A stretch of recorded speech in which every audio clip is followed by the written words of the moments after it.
Shut up and sit down.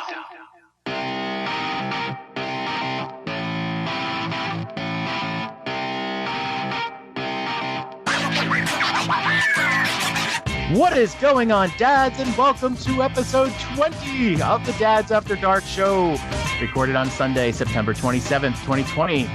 We are your hosts, John and Nick, and thank you for joining us tonight for some Nintendo and some cheating on the side. Nick, my perfectly normal co-host, how are you today? I am fantastic. You couldn't get your other partner to come on here and cheat with you, apparently, so you dragged me on it, and I couldn't be more happy. Let me just say, he's out cheating on me with the Disney guys right now, so I'm going to cheat on him, and then you and I are going to talk about cheating later. Sounds great. Retaliatory cheating. That's always good for a relationship. Exactly. That's how you make it even. How are you doing? What have you been up to? Have you since the last time we recorded? It feels like 6 months ago, but Mario 3D All-Stars came out. Have you been enjoying your childhood again on that? Oh, you better believe it. I been just on Mario 64 because I'm trying to take my son through a journey of console Marios. So we're trying to get all the way through Mario 64, and then we'll move on to Sunshine and so forth. And so yeah, I've been in it, but just that first one. How about you? Yeah, sequentially is good. I pulled a little bit of a Jesse last night. I've been playing some other stuff, which we'll talk about later. But last night I was like, I want to really get into this All-Stars, and I started playing Mario 64, and I got to. And I've beaten Mario 64 in the past, but I am no Mario 64 guy. And I got to the second coin, right? You beat the big bomb for the first star. Sure. And then the second star involves firing out of a cannon, right? Yeah. You're like, yeah, I think so. Shooting your way to an island or something. Mm-hmm. And oh my God, like you really have to know, it's not intuitive where you're supposed to aim and all that. And I kept missing and flying off the island and falling all the way down and starting again. And that was it. I just quit. So that was Mario 64 was fun. I'm not playing that. So Pro tip, aim for the tree. He'll always grab the tree. Okay. I did the first jump. I figured out if I aim for like right at the tippy top of the tree, that was good enough. Mm-hmm. And then it didn't work after. I don't know what I did. I don't know if I did consistently tree or whatever. It was just frustrating. And they're right. That camera, I used to be able to deal with it, but once you just get used to more modern games, it becomes really tough. Yeah. I don't know. How many stars in were you? We're 40 stars in. Okay. Wow. And I'm ready to be done, but I am going to power through this. I'm not going to lie. I have said this on Dad Crossing. The part about the camera, okay, the camera is junk. I agree completely. The part that annoys me more than anything is the sound effect for the camera. Like every time I go to move it, it makes the yeah, and you hear it so many times, and it just drives me insane. Like I just wish I could shut that off, and I could handle the jankiness of the camera itself. But so yeah. I agree because like Nintendo got, people talk about Mario 64 being like, this is like 3D platforming perfected, like Nintendo figured it out. Yeah. And it's like, but they did not figure out the camera at all. When you change the camera, it doesn't like just smoothly go, right? It makes a sound. It does it in like a chunky way where it moves it a certain distance. If you're near a certain thing, like it won't go through the wall, which is probably them trying to solve kind of like, like glitching through a 3D object or something. Yeah. But yeah, there was a time it used to be like, if you don't even use the camera at all, you can play that game without moving the camera at all. But I feel like it's physically impossible because of muscle memory to not mess with the camera. Oh, no. Yeah. You definitely. I have to. And, it's right. I've heard other people say it. It wasn't as easy to move the camera because you had to use the yellow buttons up above. And so you moved it less often, and it was easy, and it made more sense because it was on like a D-pad style. Yeah. But no. I will admit, like, Galaxy is one of my favorite Mario games, and so it's really going to be like waiting for dessert, trying to get through some really shitty supper to get to dessert. I'm not going to lie. I don't really remember Sunshine very much, to be honest. I played it and beat it, but I don't remember much. Yeah, I think Sunshine's going to end up being more palatable because of the camera. But I will be honest. If you ask me what I thought my favorite Mario games were, at one point I said Mario 64 is the best Mario game of all time, and as I'm revisiting it right now, it is no way the case. No, just no way. And it's obviously for the time, Mario 64 probably has more impact than any other 3D Mario game at the time. But today, no chance. Yeah, no, I agree with that, because Odyssey blew my mind just because of the physics of it. Yeah, but 64, just because it was the first time we could move in a 3D space with Mario. And it was like, gaming gets no better. So, I was like, this is as good as it's ever going to be. I remember thinking that, like, I was just, this is fantastic. So, yeah, I'm with you. Quick story. I remember the first time I saw Mario 64, I was in college, and it was a year, my first semester in college, I was in a dorm, and we were on a computer floor. So everybody on the floor was into personal computing, and we had Ethernet on our floor, and we played a lot of PC games. And so for that year, I didn't have a television in my room, and I was a little disconnected from video gaming. And when I had left to go to college, I still had my TurboGrafx. And so when our neighbors had a Nintendo 64, and they were playing Mario, and it blew my mind. I was like, oh my God, this is amazing. And I didn't get a Nintendo 64 for actually quite a while. Those were my years of PC gaming. But it's still, when I think of Mario 64, there is a special memory of how amazing that game was, and now it's ruined. So there you go. I do agree with you. I did start playing Mario Galaxy last night. I just got like the first star, and it's like, I can definitely play through this. Like this is going to be great. Interesting. Just a touch jealous. But I'll get there. I will. Yeah, we'll get there. So speaking of 3D All-Stars, we're going to get to some of this later, but there was a little bit of problem getting the pins. Did you get the pins? Oh, I did get the pin. Oh, I did. I also lost an entire work day last week trying to get the pin. I missed it when the pins went on sale. I don't know what I was doing. I did not get the word from the Nintendo dads or anybody, but I guess explain it to me what happened, because it sounds like you got the game code, but you couldn't pay for the game code or whatever it was. Yeah. First off, I totally agree with you. Why in Discord do we at everyone if like we take a crap? But when the pins drop 30 minutes early, nobody decides to at everyone for that. Nobody wanted the competition. Yeah, I know. I noticed. So they were supposed to drop 3 p.m. Eastern time, my time.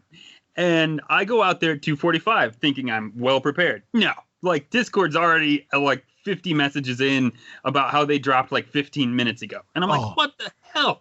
And so I go out there and you claim your reward and you get a redeem code. Okay, great. So then you have to go to the store and put your redeem code in, and it goes into your cart. But no, none of that happened. Like you go to the store, then you try to go to the cart. Yeah, that errors out.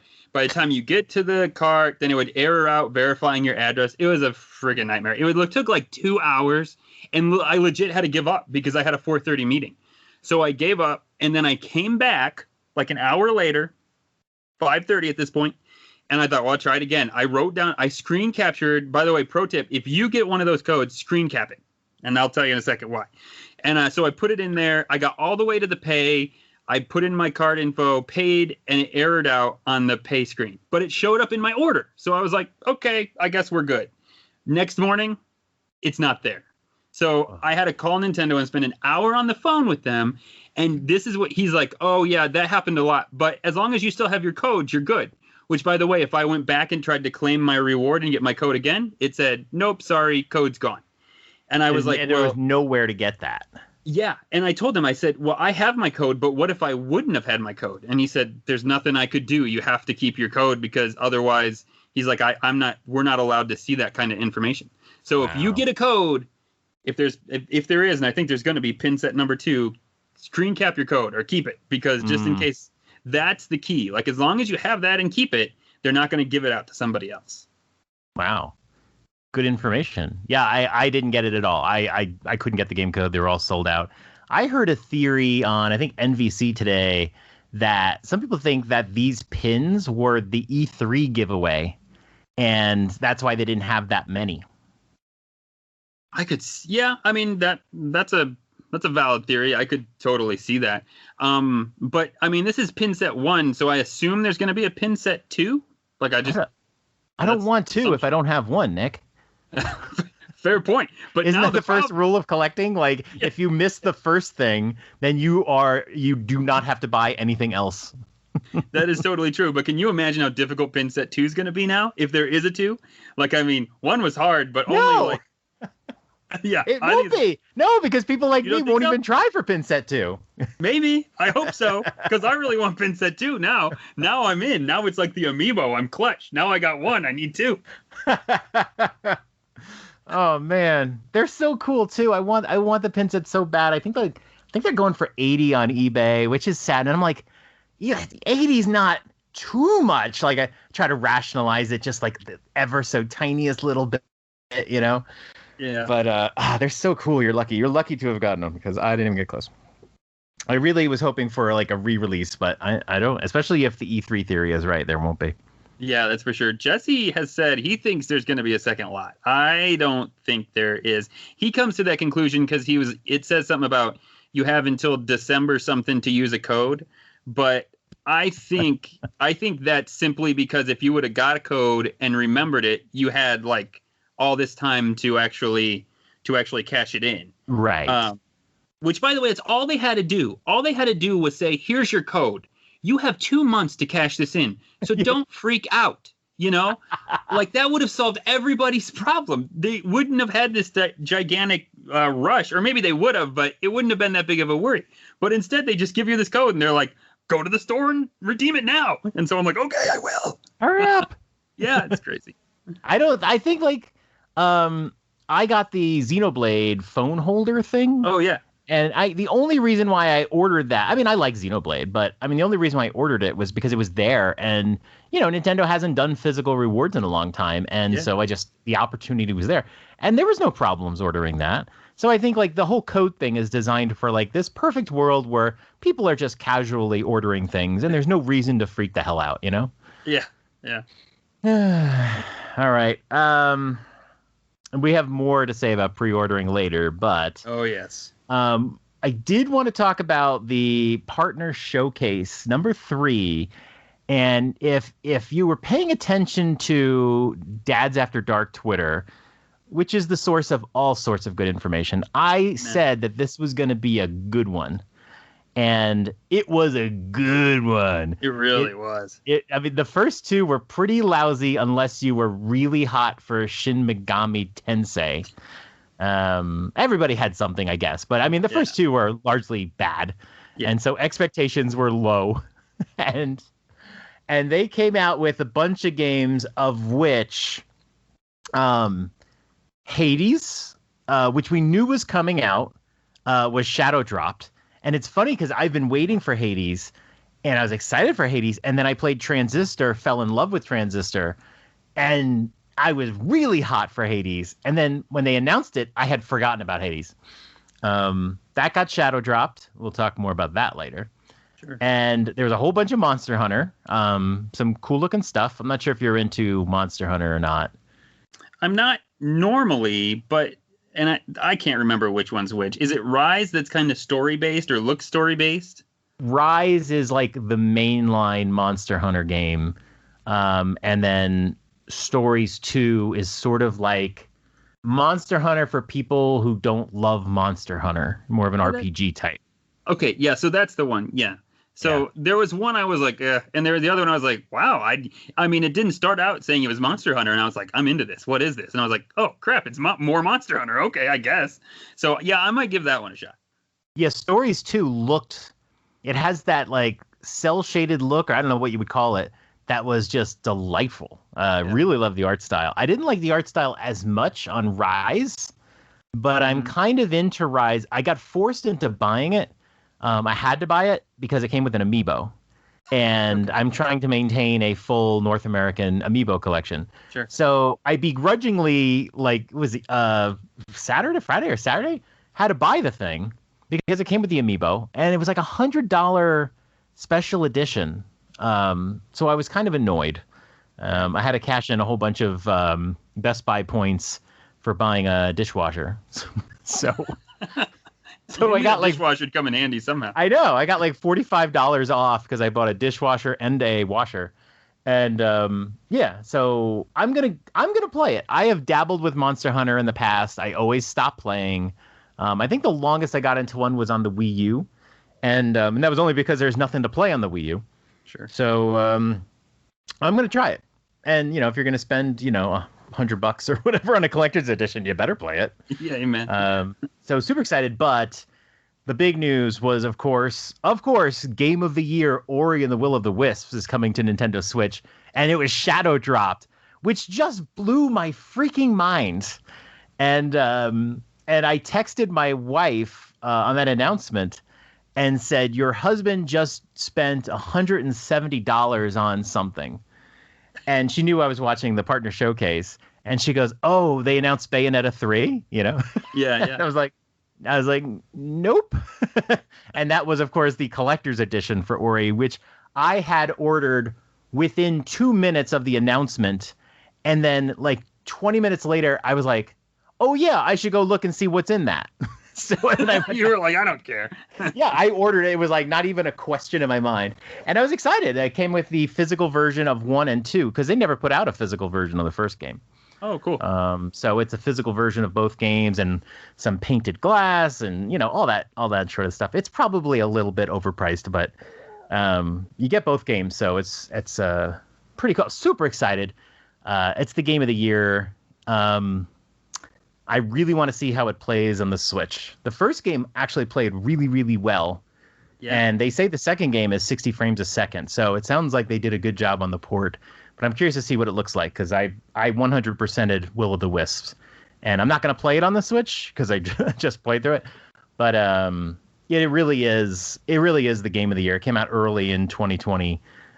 It's amazingly good. And if you like Hollow Knight, you will love Ori and the Will of the Wisps because let's just face it, they ripped the hell out of they ripped them off. Hollow Knight, they ripped Hollow Knight off. Wait, what the hell? You hate okay, I don't know if you hate Hollow Knight. I don't. I'm not a big fan of Hollow Knight. Okay. But they copied the structure of how you play. Okay. But this game kicks Hollow Knight's ass up and down the football field. I mean, like, is it story? Is that because Hollow Knight's story was horrible or non-existent? Oh yeah, no, there is a story in this game. Yeah, so it's the story that makes it for you. That's what makes the Ori game so good. Is it's a very understandable story. It's not this super complicated thing, but it's a Metroidvania just like the first one. But a lot of the game mechanics are very similar. Okay. Like you recognize it right away. Like I was playing it, and I was like at some points laughing out loud because I'm just like, oh god, like oh god, they just totally they just did that. Okay, I mean that's just unabashed, So yeah. But it really is. It's a great game. So no, I'm very excited to play this. I will say I do have a little Game Pass thing going on here where it's like, well, I have a lot of stuff to play right now. I could wait, and just we'll get to that later. But I could wait for that. So there is that, but I probably won't be able to wait. I'm sure I will probably pick it up on the Switch and play it. So. Either way you go with that will be a fine way. There's sure. You'll love it. Awesome. And then this was, I think it was like Get in the Mood. So there was a Nintendo. Do you know what Nintendo Life is? Yeah. Okay, not like the Nintendo Life, but like the actual like media company. Nintendo. I know what you're talking about. So yeah, this is the guy that's like, "Hello there, lovely people," right? Yes, yeah. I forget his name, but there's a few people in Nintendo Life. I've never been able to deduce how big of an organization it is or not. But they do a really good job, and they had their own indie direct, which was really surprising. And I thought, like, good for them. Like, a media group, a little indie media group, having their own indie direct. So it was really cool. And I can't remember what day it came out, but I think it came out like the day of the partner direct or something, the partner showcase. Mm-hmm. And I was just like in the mood, or maybe it was like I don't know, there was something that was displayed. I think PS5 did their thing or whatever. And I was like so in the mood to watch like more reveals. So I was like watching this indie direct. You were, because I didn't know about it until you put it on Discord. And you were like, about it until 5 minutes before. Okay. Yeah. You were like, who's watching this? And I was like, well, I guess I will. I don't know. I'm not doing anything right now. Right. And yeah, because I would have, it would have come and gone, and I would have not known it was there if I wouldn't have saw your post on Discord. Yeah. No. And I think the PS5 reveal was that morning. I'll double check it. But yeah. And it was largely boring. I don't know what you thought about it. It was very much like when we watch indie directs that Nintendo puts on, we are like, these are indie games. But we are like, oh, they're going to announce Bayonetta. They're going to, like, we forget, like, what indies are. But then they have these pretty big indie games. I mean, I think it was in an indie direct they announced Into the Breach. There was an indie direct where I think that's when they put Ori, the first one. And, I don't know what being an indie is anymore. I don't know. But these were definitely indies. These were well under the radar, not the most polished looking games. And for the most part, I didn't see anything that was exciting at all, except for Cake Bash or something like that. some weird party game with cakes. Yeah, there was a couple that I was like, oh, I might get that. But to be honest, I'll probably forget about them unless somebody brings them my attention again. I'm not going to lie. So, yeah. Maybe you'll get a code for it, You'll probably get a code for it. Yeah, but the best moment had to be, it was fairly early on, and they were showing Hatch Tales, which Marty, this is Marty's favorite game now. And this is the Kickstarter that's been going for like 3-4 years, like forever. And I think they were just porting this game to the Switch from the 3DS. And it's been going on forever. And these poor people that have like put money into the Kickstarter and have just been waiting and waiting. And here was Hatch Tales. And I was like, oh shit, like they're going to shadow drop Hatch Tales right now. Like people are going to be going crazy over this. And then they say, oh, Hatch Tales is going well. And look, I'll be honest, Nick. I think Hatch Tales looks like garbage. Yeah, I don't get it, to be honest. Like, I was looking at, I've never looked into it, and I always hear Nintendo dads talk about it or rip on it, whatever you want to say. And like, I'm looking at it, I'm like, why the hell are we talking about? Like, I don't understand it, but I'm with you. Yeah, it looks like a very stiff platformer, Mm-hmm. And I'm just like, oh, they're going to shadow drop this thing. And then they announced that, oh, we're bringing in the Mutant Mudds guy into this, which, like, I've never played Mutant Mudds, but Mutant Mudds also looks like a very crappy game. And this game has been out for years and years and years, and they just keep, like, porting it to all the system. It's the Skyrim of shitty indies, right? Yeah. And they announced that the Mutant Mud guy is going to be in Hatch Tales. Oh, how exciting, And then they say Hatch Tales is coming in 2021. Which is, they couldn't even give a month. They couldn't give a season. They couldn't even say early or late. It was just 2021. It's like, what an insult, man. Like, oh, God. And then at the end, I don't remember the game that they announced, but at the end, they announced another game from the same developer, which I thought was another, like, twist of the knife, like this game's not coming out for a year, but hey, guess what? We got this game that's going to come out too. So yeah, we've been splitting our small studio over multiple games for this. So it's rough, but they're handling it really badly. They really do try to live off these same games and over, but I don't know. I'm not impressed. I don't know. And then another big event that happened this week, and I want to the dads talked about this. The 3DS was discontinued, and let me talk to the audience for a second.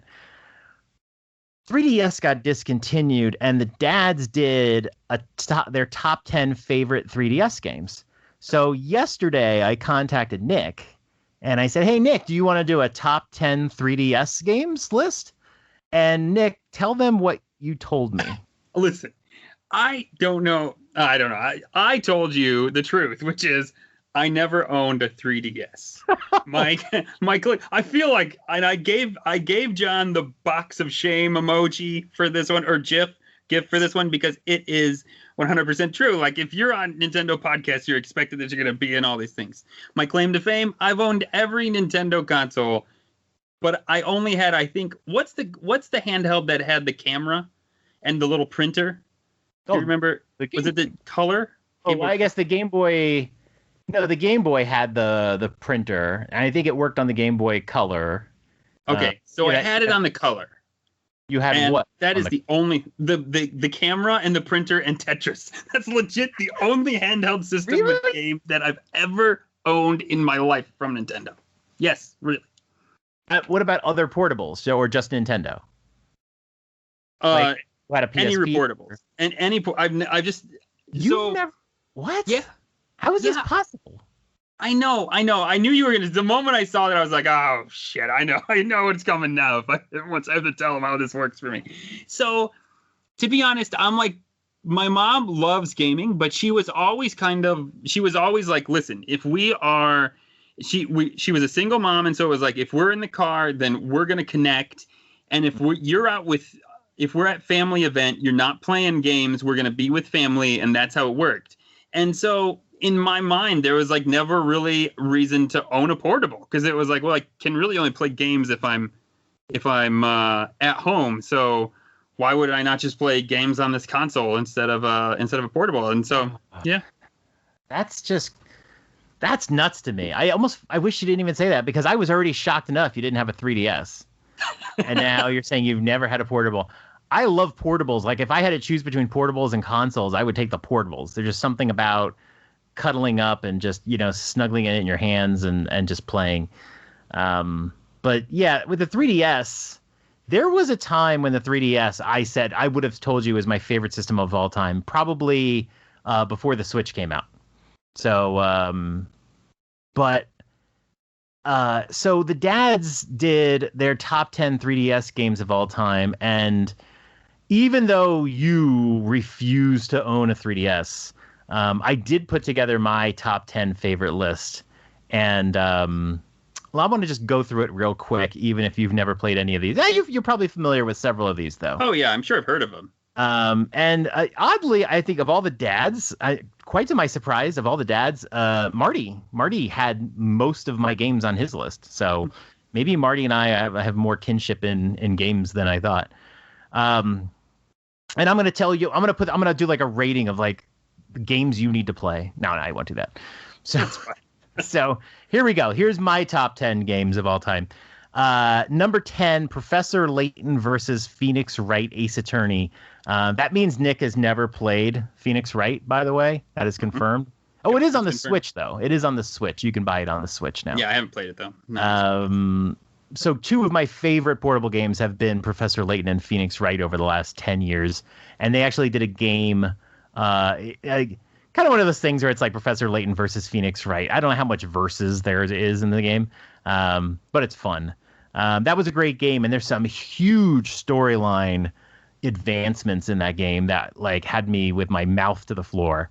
So that's a really great game. Plus, if you love Professor Layton, and I do, sometimes you get a little tired with solving puzzles by the end of the game. And when you play Phoenix Wright, sometimes you're just tired of the court cases by the end of the game. This game kind of mixed them up, so you never really got tired of each. So I really liked it. Number 9, Avgn Adventures. This came out on the Wii U as well. I'm not sure if you played this one, but if you're an AVGN fan, Angry Video Game Nerd, he put out a platformer. A company, I think, came to him and made a platformer in the AVGN universe. It is like a balls hard platformer because, he's most synonymous with NES games. And that's what was on NES, is these impossible platform type games. And it's really funny. There's all these references to a show. It's like voice acted. It's hilarious. It's really good. They made a sequel. I never got it. And I played it first on the 3DS. So that's why I put it here. I went to check today because I had heard they were going to port this game to the Switch. And I was like, oh man, that's right. They never ported it to the Switch. They totally didn't do it. And it turns out last month they said it's coming this month. Sweet. They are putting out Avgn Adventures Deluxe Edition, which is the first game and the second game.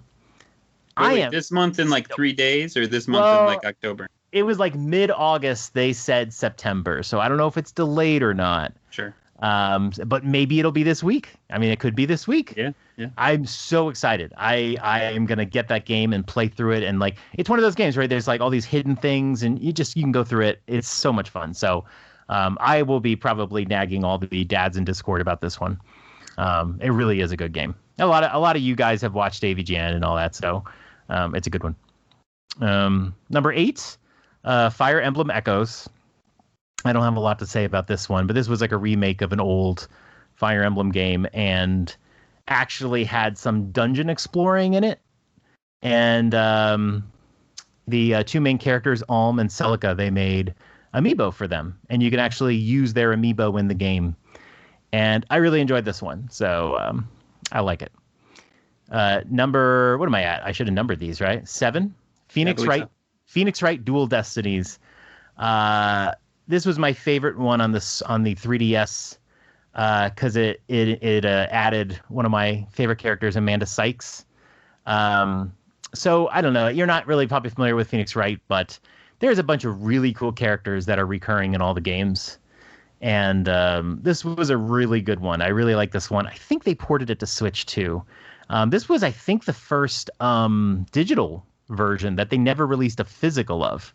So that was kind of upsetting. I have all the physical Phoenix Wrights because I just love the series. But they went digital on this one, unfortunately. But yeah, I really like this one. Number 6, this was a game I didn't hear anybody mention, I don't think. Unless I missed it. Mario Kart 7. Nobody named Mario Kart 7? I don't believe they did. When I was playing Mario Kart 7, it was my favorite Mario Kart of all time. Because you could play online from bed. With just, just play portably. I loved it. So, yeah, really like Mario Kart 7. Plus, it didn't have the wheel like the Mario Kart Wii did. So, yeah, no, I really liked it. Number 5, which I think is something everyone said, Super Mario 3D Land. That game is special. It's great. Love that one. Another game you did not play that you probably should someday. I know, yeah. I've thought about getting an old one. But yeah, that one especially, I was like, oh, I bet that'd be fun to play. Yeah, and that came before 3D World. Like, if you play 3D World, it looks very similar. Oh, okay. But they did a lot more with 3D World. But it's kind of built off that engine and expanded and whatever. It's really fun. And that was one of the best 3D games. Like, if you turn the 3D on the 3DS. That one was really cool. It wasn't required or anything, but it looked great. Loved it. Number 4, Link Between Worlds. A lot of people have this as their favorite 3DS game. You could make an argument for it. It's amazing. It's a great little, I guess it's like a sequel to the SNES version. Really fun. The thing I loved about Link Between Worlds is I was getting tired of the Zelda formula. I mean, really burnt out game after game after game. Oh, you have to go earn bombs and you have to go earn arrows. And it's fun a couple times, but it's not fun a dozen times. Yeah. And Link Between Worlds actually starts you out and says, hey, do you want to rent some weapons? Really? You just like rent the bow and arrow and the bombs and you just go. And I think if you die, you have to give them back or something like that. Like, so if you die, you have to go rent them again. So you don't have to like discover everything. You just go and you can do whatever. And it's much more open world in that way because these weapons tend to lock you out of certain areas. Sure. That's a really great game. Definitely, if you get your 3DS, that's probably one of the first ones you should get. Number 3, Bravely Default.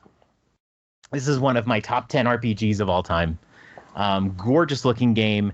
And an RPG with a story that I can understand, which has a lot of value to me. I can't wait for Bravely Default 2, by the way. Yeah, I was going to say, this is on the Switch, right? This is... So Bravely Default and Bravely Second, which is what they called it, are on the 3DS. And then Bravely Default 2 is coming on the Switch. Okay, all right. I don't know how the stories link up. Everyone kind of thought the sequel was already done, but here we are, Bravely Default 2, so... Yeah. And it's different characters, so I don't really know, but I've played through Bravely Default a couple times, and I never replay RPGs, but that's one of them. So that's a great one. Second game here is going to be a little weird because this is a game that most people hate, and this is my second favorite 3DS game of all time, Legend of Zelda Triforce Heroes. Now, this is the game where you pick a character and you link up with like two other people, and so it's like Zelda 4 Swords, but it's like Zelda 3 Swords, right? Yeah. This game is amazing, and whenever I hear people say they hated this game, I'm like shocked. The first time I heard that people didn't like Triforce Heroes was like barely a year ago. I was like, wait, what? You didn't like that game? Like, this is amazing. Like, I love this game. It's not perfect. Playing it online was tremendously frustrating at times. They link you up with random people. And so the three of you, let me back up for a second. You pick a world you want to play in, and everybody votes on what world they want to play in. And then you say what level you want to do, and then which quest you want to do. Each level has multiple quests you can do. And then like it randomizes it just like Mario Kart does, and then you go. So sometimes that can be frustrating because you have to try to like do everything. You're trying to achieve every quest and goal and whatever. And you could spend an hour just trying to get people to pick the one you want to do. And then you go on, and then there's just some people that they didn't want to play. They just wanted to fuck around. So they pick you up and throw you off the cliff or something like that. And it's so frustrating. You're just like, oh my God, this person doesn't want to play. I got to quit out and go back in again. However, if you play this game in a room with two friends locally and just play wirelessly, there's no more fun that can be had. And I, to this day, still own 3 copies of this game because I know one day you won't be able to play online on 3DS. And I want to have 3 copies so I can just play, maybe when my kids get older. This is just one of the most fun games in the world. About a year ago, a couple of my friends, we realized we all loved this game. And so we wanted to try to 100% it. And we tried to play it, and the lag was brutal, absolutely brutal. So our first play session was as far as we went, sadly. Bummer. Yeah. But this is another one of those that I, just like Mario 3D Mario Land, that I saw, you just like see it come across or whatever, and you're like, I'd really like to play that game. This is a great game to rent a cabin or something for a long weekend and just play this nonstop with your friends and just try to do every single challenge that there is. It's really great. And I don't know, some people just don't. A lot of people hate it. Literally hate it. But I had this number 2. And of course, number 1 is Fire Emblem Awakening, which is one of my favorite games of all time. This is the Fire Emblem, just like a lot of people. This is the Fire Emblem that got me into Fire Emblem, because right now Fire Emblem is my favorite video game series. And this was the one that got me into it. The art style on this game is incredible. The cutscenes, incredible. The story is great. The game is challenging. Not every Fire Emblem game is challenging. This one is, like the most recent one on the Switch, is not really that challenging. This one's really challenging, and you can play through multiple times and level up certain characters. There's certain characters that are really wimpy in this game, and you just ignore them. But if you really build them up, they become very powerful. And so you can do one playthrough where you really focus on this one character you're trying to like level up. And then you can play through again and just get somebody else to be that way and have a totally different character. So this is like, whenever people are getting into Fire Emblem, I always recommend this as the first game. Maybe play it on easy mode because it can be challenging. But yeah, this is where Chrom came and Robin came and Lucina. A lot of the characters that we know and love in Smash come from Fire Emblem Awakening. So love it. Love it. So yeah, come back to this list sometime, Nick. And one day when I have all the free time in the world, I will I'll pick up a 3DS and start smashing through this library. Exactly. I will say the games that people had most on their lists were Fire Emblem Awakening, Mario 3D Land, Link Between Worlds. Those seem to be like the common games. Mario Kart 7 is definitely a game where I wouldn't bother with it. I mean, there's better Mario Karts now. But definitely Phoenix Wright too. That started on the DS. Anyway, There's my list. And then gonna get into a couple things real quick.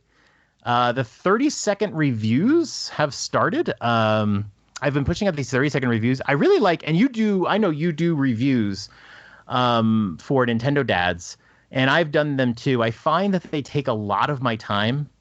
You know, I don't know how you go through it. Like I'll play through a game, record footage. I don't like to record more than a couple of hours of footage because I don't want to get deep into a game and spoil anything.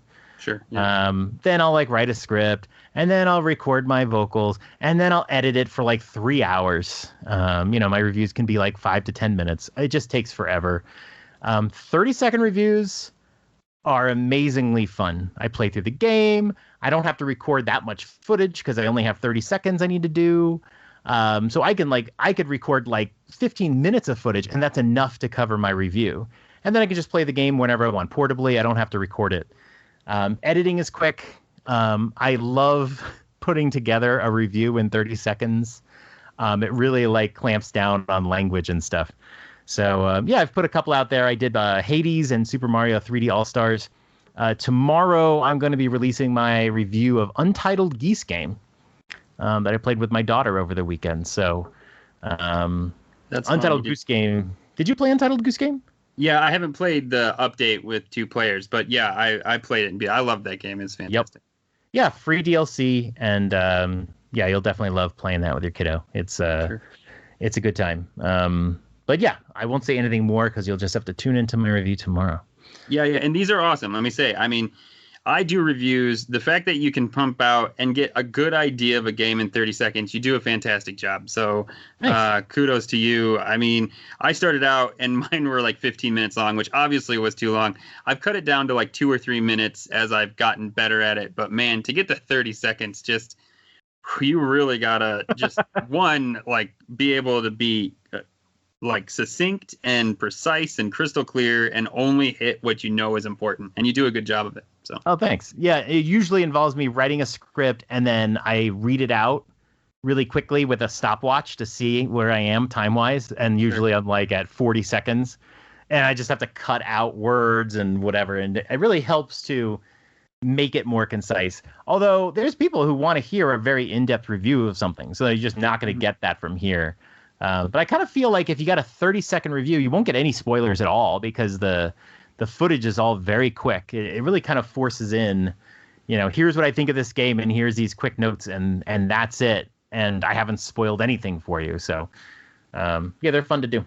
No, I think it's a great idea. I like you dropping them on Twitter, too. Because to be honest, yes. I don't always scroll through YouTube, you know, like it's not something I do. And so, but I do scroll through Twitter. And so I'll just be like, oh, that's here. And to sit on a video for 30 seconds is nothing. So, and then you're just like, okay, I'm back on to scrolling again, you know? So, no, the idea is fantastic. So, yeah, kudos. Yeah. No, totally. Yeah, I have some other plans for what to do with those videos so that they're not, like, lost forever in some tweet from months ago. Yeah, that's true. But, yeah, I'm definitely always going to drop them in a tweet. Okay, and then the last thing that we're going to do is... We had a couple of contests for eShop cards a couple episodes ago, and we had, you know, said, you know, in order to claim your prize, you had to listen to the show and then, you know, let us know. And one of our winners did not report within the couple weeks. So last episode, Drew and I decided to have a review contest. So we asked you to just leave a review for our podcast, and it would enter you into a contest for a $10 eShop card. And we are going to reveal the winner now. We got 4 review entries. Thank you, guys. I think we all got perfect scores, too. So very, very happy we make you happy. And the winner of that contest is Trucker Paul 75. Left a review, actually, September 14th. So Trucker Paul 75, why don't you just tweet our account, let us know that you heard this, and we'll send you that $10 eShop card. Congratulations. Way to go, Trucker Paul. Woo! You were born in 75. You're older than me. Either there, he's got 75 kids. Oh, you could have 75. Well, then you got to update it every single time, you know? That's true, yeah. He's got a shitload of usernames. Yeah. All right, Nick, what do you say? Let's talk about what we've been playing. Let's do it.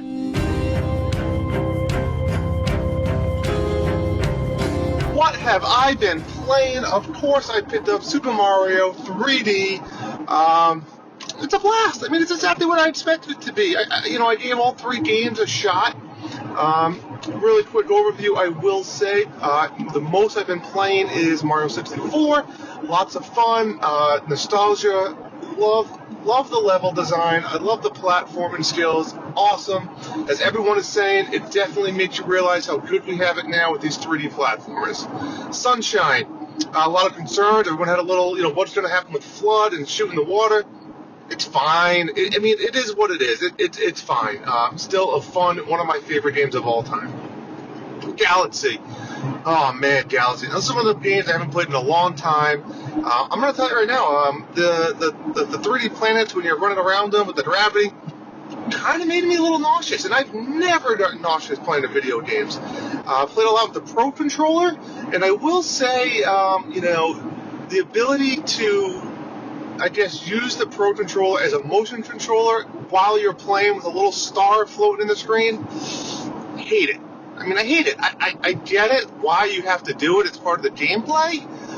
It doesn't work well. It works better. Works better probably with the 2 individual Joy-Cons. But I did play co-op mode. My wife used the Joy-Con and tried playing a little bit, collecting the Starbucks there. Now that worked a lot better. So that is Mario 3D. Of course, I had to go and pick up Hades based on my co-host John and so many of you guys' recommendations. So I went ahead, I picked it up. It's a good game. I'm not going to lie. It's a good game. It's a fun game. I don't think it lives up to the hype that everybody's talking about. Graphically, awesome. Storyline, mediocre. Not bad, not great. It is what it is. The ability to upgrade your equipment and weapons and just all that stuff, fantastic. I will say the first hour to 2 hours of this game, I had no clue what I was doing, and I kind of hated it, and I'm still kind of, you go to select an upgrade, you're not even sure which one it really is or what god it is. The last part I'm going to say is the health bar on the monsters. I feel like every monster has way too much health, especially the bosses. But even the normal guys, I don't get that satisfaction of a hack and slash when I'm beating up a guy because you're hack and slashing him, 10 times before he dies. Maybe I need to upgrade my stuff more. But overall, Hades for me, I'd give it like a 6.5, a 7. It's a fun game. Don't get me wrong. It's not bad. Just does not live up to this hype that everyone's talking about. All right, guys, hope you have a good show. And, John, I miss you, buddy. All right, take care. All right, let's see. Nick, what have you been playing these last couple weeks? Well, I already talked about Mario. I've been doing that journey through Mario, but then I just got a review title from the dads, which is already out, so I can talk about it. It's called Unrailed. Oh, and this have you heard of this? No, I have actually. My son loves trains, and I got him the demo, and I actually just bought him the game today. Oh, cool. Yeah, cool. So I'm curious to hear about it. Yeah, I actually really love it. It's great. It's a couch co-op game that has Minecraft-esque graphics and actually Minecraft-esque play where up to 4 of you, either local or online, try to make a train move forward by continually dropping tracks that it will follow. But to do that, there's 1 pickaxe, 1 axe, and 1 bucket in the game. And somebody has to take the pickaxe. And you can trade on and off on who does what. But somebody has to take a pickaxe, and get stone, and the axe, and get wood, and shove it in this wagon, and it pumps out track. And then somebody has to grab the track and put it in front of the train or to continue the track. And then the bucket's there because the train will catch on fire, and you have to put the fire out with the bucket. And it's crazy. It's fun. It's also got a really neat physics, like a physics engine for the environment where I didn't notice this, but in one level, we never used the bucket. And I was like, how did we not need to do that? Well, it was raining the entire level, so the train never caught on fire. Oh. And yeah, and so it's really neat. I mean, they've put some thought into the smaller details of the game too. And like if you dump the bucket, normally you have to find a lake near you to fill it up.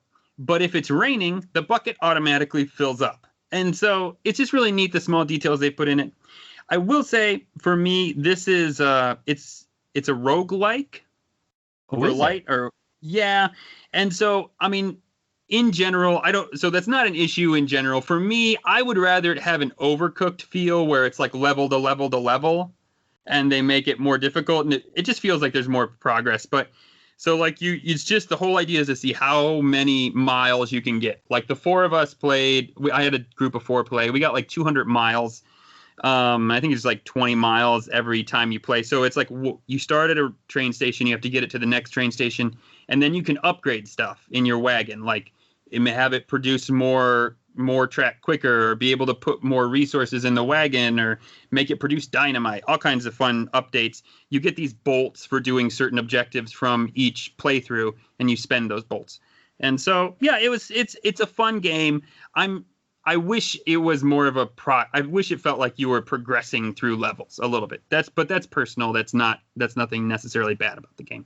So I've really enjoyed that. And then I've also been playing Animal Crossing. Super excited about the fall update that's about to come on Wednesday. I am spending most of my September redoing my island completely into Toad Town from Paper Mario. Oh, really? That's interesting. Yeah, it has been more work than I kind of thought it would be, but it's also been really fun. I've spent a lot of time in the design app, just kind of, you got to nail the floor, because it's got that stone floor with the pop of like bricks that pop out here and there. Yeah. And so I have a ton of design codes for that I've personally made. And so I've been doing that, but I'm really excited for this fall update. And we're growing pumpkins in Animal Crossing. Like that's just crazy to me. I can't even believe it. We're growing pumpkins. There's a whole bunch of costumes you can add to your character, even like face paint and different other different facial features they're adding in this update. I'm excited about. The candy's back with Jack on Halloween. You buy candy from Nooks every day, save it up until Halloween, and then you give it out. And Jack will give you, I'm guessing, furniture. That's what it usually is.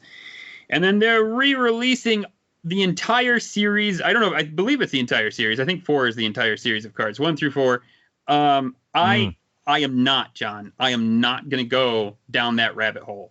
I can tell you that right now. Mark, I cannot start that rabbit hole. I was waiting to hear if you're going to say again or not. Did you not get any of the cards?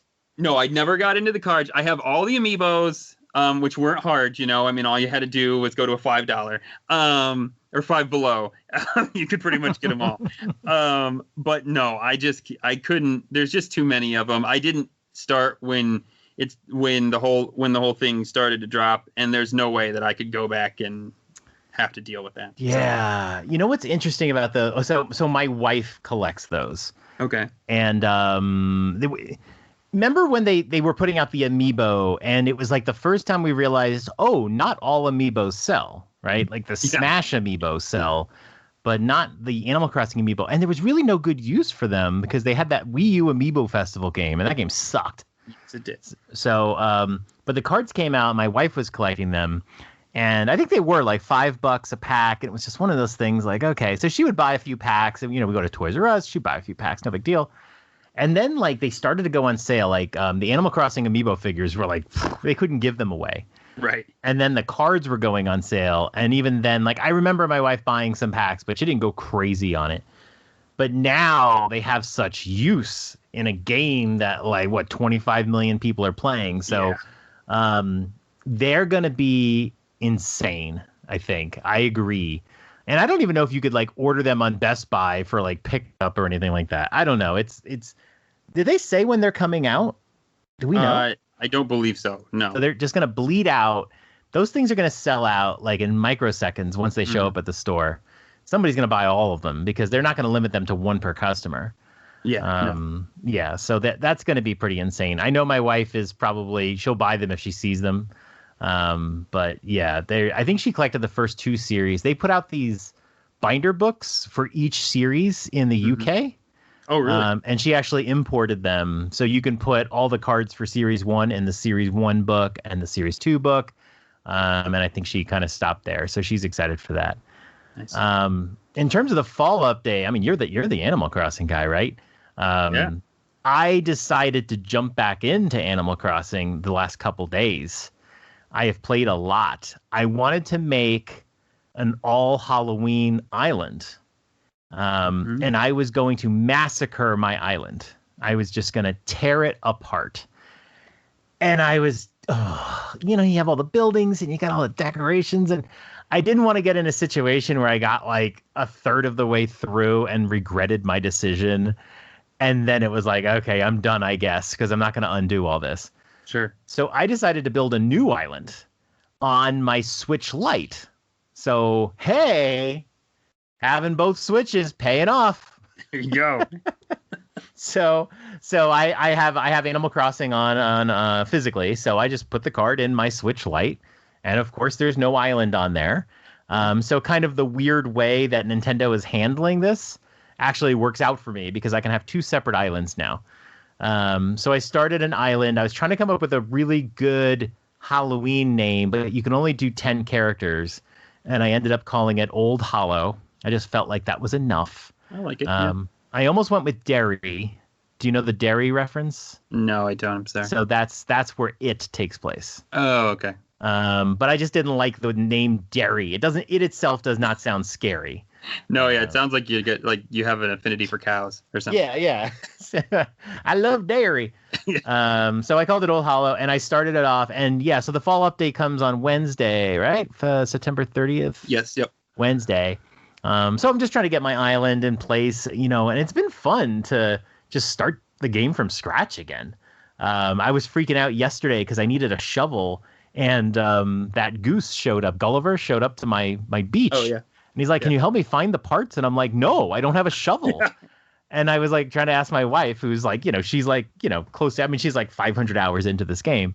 And I was like, where do you get the shovel from? And she's like, fuck if I know. Like, I don't remember where I got the shovel. I don't even know. I can't tell you where I got it. Yeah, you get it. Something you get the first day, and that's it. So yeah, as it turns out, I think you get the shovel. You get the shovel. From Blathers? Yes, it's from Blathers. Okay. So yeah, you get the shovel, and they're like, hey, go look for fossils, and you get the shovel, and you get the vaulting stick. So it's weird. I kind of thought you got the shovel right away, but yeah, I remember I was late getting Blathers the first time I played. But anyway, yeah, I'm starting an island. I did do the thing where I brought a bunch. I can't visit my two islands directly because I have only one copy of the game. Oh. Okay. So I dump money on my wife's island. She has the game on digital.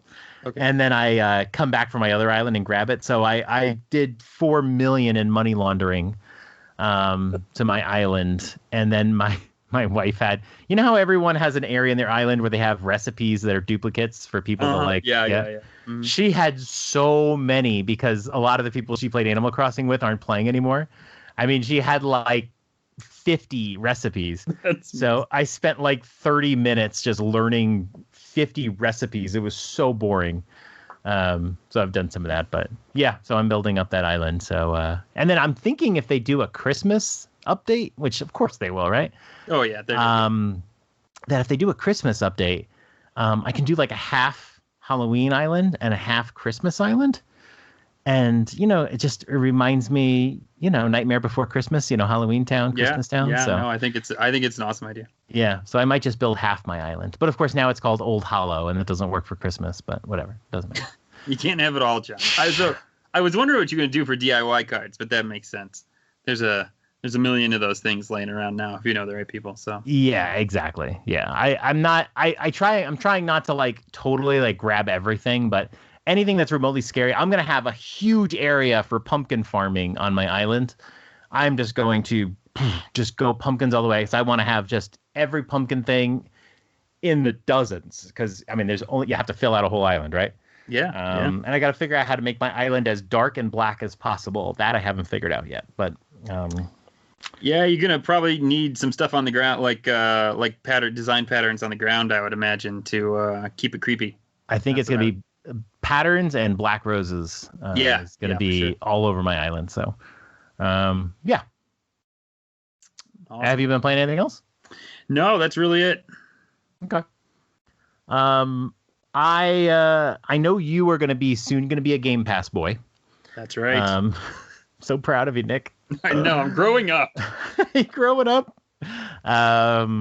I have been playing. I played New Super Lucky's Tale on the Xbox. So Xbox originally had Super Lucky's Tale, and I know people liked it, but it wasn't the greatest game. And then they redid it for the Switch and made New Super Lucky's Tale, and now they ported that back to the Xbox.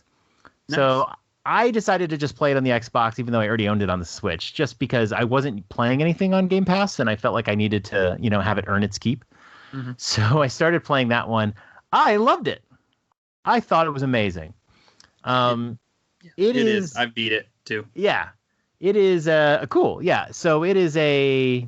I guess it's supposed to be like a 3D platformer, but there are 2D levels that you play. There's a lot of variety in the game, which really surprised me. I did not realize there'd be so much variety. There's just some levels that play a certain way. They have those auto runner levels that really just trying to shake things up. So you're not always playing these more complicated 3D platform levels. Really loved it. And then there are 5 different worlds that you play through. And then when you beat the game and roll credits, they unlock one more. Much to my chagrin at the time, I was like, oh no, there's like a 6th world, which you can tell this is going to be like that Mario. Here's the really difficult levels. Yeah. And but I ended up going back and trying to 100% all the levels. I think it kind of reminds me of the Yoshi games, where there's like 3 or 4 different things you need to do in each level to 100% it. So you have the lucky letters. You have to find all the letters in the word lucky. And then you have to find... God, have I forgotten it already? Yeah, I was gonna say, I don't remember very well. I bought it, or I beat it when it first came out on the Switch. Yeah, you have to get 300 gold in every level. And then you have to find the secret page in every level. There's not a lot of levels in each world. And then there are other pages you have to find in each world that are really just like one-offs. Those like puzzles, remember? It was like you had to push the pieces around and stuff like that. There's just a lot of, that's really the thing. There's a lot of variety in the game. And 100%ing it, I had a really fun time, because it wasn't like I had to grind through 20 levels in a world, that sort of thing. And I had a really fun time with it. There were some issues with doing the 100% that I would say maybe it's not worth completing it, because it really wasn't a huge bonus. If you do 100% a world, you get an outfit from that world. So that's okay, but it's just an outfit. And the loading times were kind of annoying. If you were in a game, like if you were doing one of those endless runners and you missed a letter and you just wanted to like restart the level because you were trying to get this U in there, you had to exit out of the level to the overworld and then go back in. And there's some loading time to it, so that got a little frustrating. But then the final world was just a bunch of really hard levels, and I just had a blast playing those. Those were so much fun. And then in each one of those levels, there was like 16 of them, there's a hot dog bucket you had to find. So in addition, and there wasn't like, in none of those levels was it like 100% completion. You just had to beat the level. But there was a hot dog bucket you had to find in each one too. So I had to go through a couple times. Yeah, I have not. Yeah, we didn't finish the after you beat it world or whatever. Mm-hmm. The one thing I do remember about that game is the last I found that game pretty easy, but the last boss really was. I was like, dang, what just happened? Like this got hard, out of nowhere. And so I do remember that. And my only other thing I would say is, the story, the whimsy of the stories of find these country singers and get them back to do this. It really it captured that, one of the few games that has captured that Odyssey feel, where it just had that whimsy to it, where I was like, oh, I feel like I'm almost playing a Mario, And so, yeah, I loved it. I really did. I didn't finish the extra world, but yeah. I don't think you really finish. Oh no, there is like a second ending. And I would say it's worth it to go back and play through those. There's like a section. There's like 3 different sections of levels that are similar, and so one of them is about fighting, one of them is about platforming, and it's and the other one I think is like the Endless Runner stuff. But they're really fun, and I don't want to give it away, but there's a really funny character in that last world that is just hilarious if you love wrestling. They did a really good job with it. So yeah, definitely really fun, and you get that second ending and whatever. But yeah, no, it's really good. New Super League Tale is really good. I recommend it to everybody, and I agree with the final boss. When I was playing through it, my wife had played through it like several months ago. And I was at this boss, and yeah, like all of a sudden the ramp up the difficulty is like, you know, and I'm doing it, and I'm like I'm having this really hard time, and then it occurred to me this is the final boss, because I remember when my wife was playing, she was fighting that freaking boss for like 3 days, and she was so pissed off, and then she like sometimes what she'll do is she'll hand me her Switch and say, "Can you beat this guy for me?" And it's like, no. This is the final boss of the game. You've played this entire game and learned all these skills to get up to this guy. You can't just hand it to me. Like, I don't know what I'm doing. Right. But I realized it was the final boss because I was like, wow, this guy's really, really hard. Oh, yeah, this is the final boss. I agree. Super frustrating. It was a really steep difficulty curve there. And then I've been playing through Witcher 3 again. I beat it on PS4. I've played this fucking tutorial so many times. I started it on the Switch. I got like 10 hours in, decided to switch to the Switch, decided to play it on the PS4 instead, had to play through the first 10 hours of that game, got really good at it. And now I am playing through on the Xbox One X, and because it's free on Game Pass, not the DLC, but just the base game. Okay. It looks gorgeous on the Xbox One X. It blows the PS4 away. Wow. I can't believe it. So they have a you can play it on 60 frames per second on the Xbox One X. It is glorious. The sun effects and everything, it's so beautiful. Every time I start the game up, I'm like, wow. So I don't know what the hell I'm doing, Nick. This game is a very long game. There's something like, I can remember the count, it's like 200 side quests in this game and stuff like that. I don't know why I'm playing it again. I really love it, but it's like, I really want to play this game again? And I just keep playing. I just can't stop. So I'm spending way more time. Like, part of me wants to try to find and do every single quest. When you play, have you played The Witcher 3 before? No, I haven't. Okay. I haven't. There are so many quests in the game, and the thing is, all the side quests are really cool, and they all have a story. But sometimes, if you advance the game, it will fail side quests that you had, because now they don't make sense anymore story wise. So you'll like advance, and then it'll go side quest failed, and you're like, oh shit, like that sucks. I can't do that side quest anymore. So I'm trying to do it very carefully, and I'm like trying to find all the hidden areas, and I'm trying to do all the side quests before I advance the main story. But yeah, I'm really loving it. I don't know why I'm continuing to keep playing it, but right now I just am. So I've got that. And then, of course, I've been playing Hades on the Switch. Excuse me. And Hades is amazing. We've gotten a few people on the Discord to play it. It's taking the Discord by storm, man. Yeah, I was listening to your guys' episode, and Dan was just like, oh my God.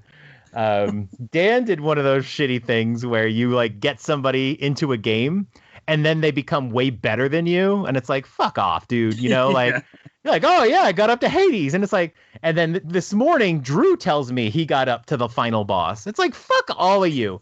Like, I got you guys into this game. Drew doesn't even like the game. And everybody's further than me, so screw that. Hades is amazing. It's just incredible. If you like roguelites, whatever, you'll love this game. And I played this because I played Transistor, and I loved Transistor. And this game has all the polish. Supergiant Games has just really polished at what they do. They remind me of Nintendo. And Hades is just this super polished game. It's a roguelike, and you're trying to ascend out of, Hades' underworld. You're the son of Hades, and you're trying to ascend out of this underworld. And every time you play through a run, you will get more powerful. You'll rank up some of your items. You'll get gems that you can use to buy power-ups that are permanent. You can unlock new weapons that become permanent. And then every time you do a run, you pick one weapon, and that's your weapon for the whole run. But you can power up that weapon in any number of ways by the gods that you run into along the way. And it's just so addictive because you finish it and you're like, let me do another run, you know? Right. It's just so good. And then the story is continuous. So when you die, it's not like, okay, you start again. It really is like you die, you know, it's like, you know, you're coming back to the underworld. You died and now you're in the underworld and you're just, you know, it's continuous. Mm-hmm. So the characters remember things that have occurred. It's not like the story just resets and you just try it again. So it's really interesting. One of the first bosses you beat on your way up, you'll beat her. And then later on, it's like, oh, you know, here we go again. You know, like she knows she's fighting you again because it's a continuous storyline.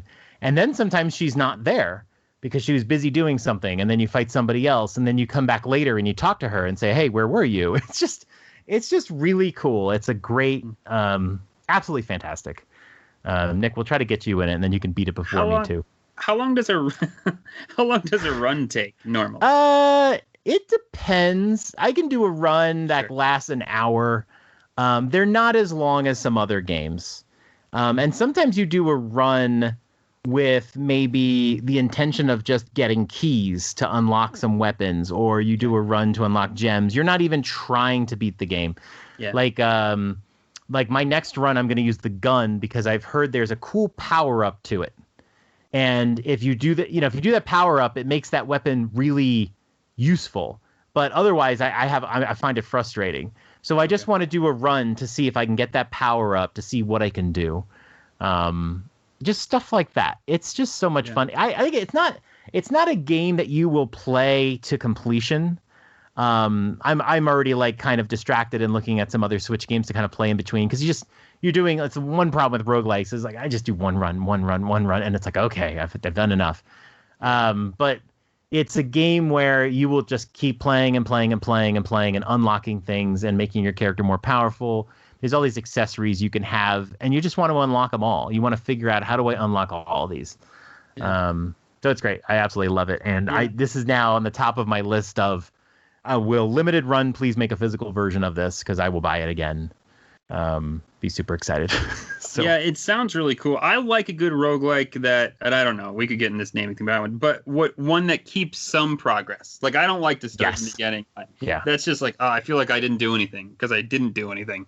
But this sounds like I could be something I would enjoy because of that. Because Dan was telling me you keep most of what you're doing. You just lose some currency or something like that. So yeah. Sometimes with the roguelikes too, you find like, I don't want to play it because I'm going to play it for an hour and I'm going to lose my progress. And it's like, you really do have to think of this game as not a roguelike. It's more of an RPG that just requires you to start from this one area over and over again. But sure. Really good. I can't imagine anyone not liking this game. So it's the safest bet in the world. All right. You know, Nick, I'm tired of talking about Nintendo. We should talk about something else. Let's cheat. Let's do it. Let's cheat. Taking my clothes off right now, Nick. Let's go.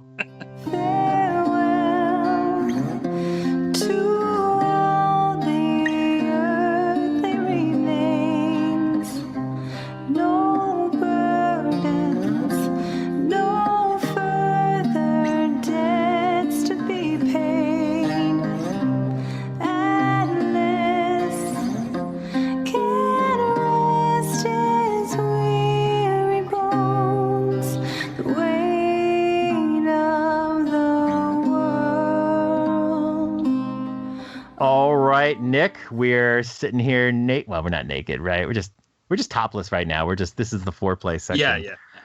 It's time to talk about a little PS5, talk a little Xbox Series X. Pre-ordering has happened over the last 2 weeks. Both were kind of crazy. Did you pre-order any of these? Oh, I got myself an Xbox Series S. Woo! Yeah, it happened. It was not online. It was at my local GameStop, actually. So wow. Yeah, they I called them up because I was going to get it on Walmart because somehow I thought that I was going to outsmart the internet and I was going to be able to do this really easy. And I had it in my box and ordered at 11:02 and then Walmart said, "Yeah, that item's gone already." And they legit were very good. Unlike with PS5, they were very good about starting right at 11 because Eastern time, because that's when order started. I was refreshing my screen, 10:59, nothing. Right when my clock ticked to 11, it was open. And so I started. In 2 minutes, they were all gone. Wow. So I was shocked by that. I'll be honest. I was shocked by that. I didn't feel like Series X had the momentum going in. The PS5, I don't know why they did it. They did their last showcase, and they showcased more stuff from their games. They announced God of War, and there was this like, and then they said pre-orders start tomorrow, and then somehow they said, pre-orders are starting in a few hours, I guess.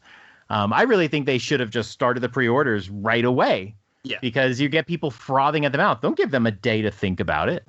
And but Xbox had this very specific day. It was a Tuesday, a few weeks after their showcase, and I was convinced they were going to do something and announce something. They did announce the day before that they purchased Bethesda, but that was it. Not that that's like that was it. That's pretty cool. That's it. Just a small acquisition. That's all. Nothing. Yeah. But so they did it at this time. So the problem that Xbox had, well, the nice part about PS5 was ordering the PS5 was easier if you were like at a computer at the time, like when it happened. But it's kind of chaotic. With the Xbox, everybody knew the time, so everyone was sitting there at their computer, and of course there was lots of like connection problems and stuff like that. But I'm still surprised they did sell out so quickly. I had a really scary feeling that Series X was going to have some issues. And the funny part about the pre-ordering is, was it yesterday they announced that Doom Eternal was coming to Game Pass? Yeah. Which I think is pretty big news if you haven't like bought the game. You're playing a AAA title for free, like Doom Eternal. So I'm excited about it because I would never buy that game because I probably will get sick within 3 minutes. But I'm going to try it. Yeah, I can't play first person too well. Sometimes it works, sometimes it doesn't. That one will not work. But I get to play it for a few minutes for free, so I'm excited about that. I'm surprised they didn't announce that right before the pre-orders. That would have been cool, like 15 minutes before. Oh, by the way, Doom Eternal will be free. You know, they didn't do it, but cool. I'm excited. I did not pre-order yet. I decided that my Xbox One X is still fairly new, and I'm enjoying it. And I'm gonna wait until the first like cool limited edition of Xbox Series X. Great. So you're buying a Halo edition. Okay, sounds good. Definitely not a Halo edition. I'm really hoping. I have always had this theory that Cuphead, the DLC, which has been so delayed, is going to become Cuphead 2. So I think it'd be cool if they make a Cuphead Xbox Series X. So that's my dream at the moment. Or give me an Ori one and I'll buy it. I'll just do that. So, yeah, very excited. What do you think? So what sold you on the Xbox? Was it the Game Pass or was it something else? No, it was totally Game Pass. If it wouldn't have been there, I probably would have gotten. I mean, I wouldn't have gotten a PS5. There's no way because I wasn't prepared for the pre-order madness for that. But that's what I would have looked at. Just because for me, I don't have a back library to go to for anything, and the idea of me being able to have all these games, all of these first party games, and now they've announced that EA Play is in this for or by I think November is when it's going to be part of this, so I can just like jump in a Madden if I want to for like a game and be done with it. And the fact that you can do that kind of stuff, man, I mean that's fantastic to me. I don't want to spend $70 for a Madden game because I'm not going to be able to really enjoy it. I don't have that amount of time to put into it, and I don't want to put that amount of time into it. But to just jump into it for a little bit, oh my goodness, that seems like so much fun. And so, yeah, Game Pass sold it for me for sure.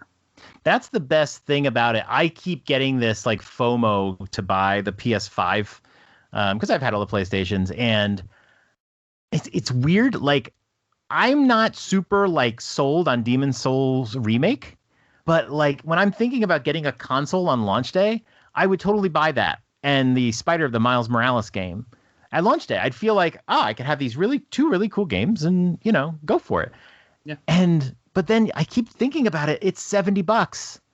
I'd have to buy $70 for Demon's Soul, $70 for Spider-Man. That's $140 for a couple games. And I know it's only like $10 more than, what a AAA title costs now.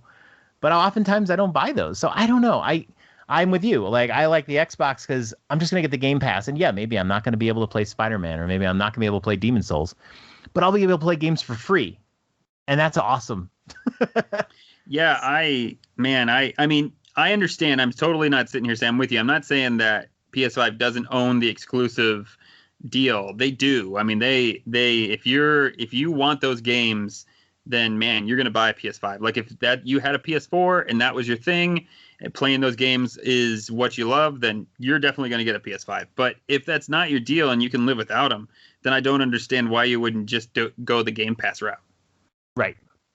I mean, you're kind of and you haven't gotten into the flow of what Game Pass feels like, but there is something about exploring a big library of games. And these are new games. These are not like, some of them are older games like Witcher and all that, but there's like games that are just coming out. And one of the games that Xbox had on their most recent showcase, like, is on Game Pass now, and you can just play it for free. You just download it, and there's this addictive rush to it.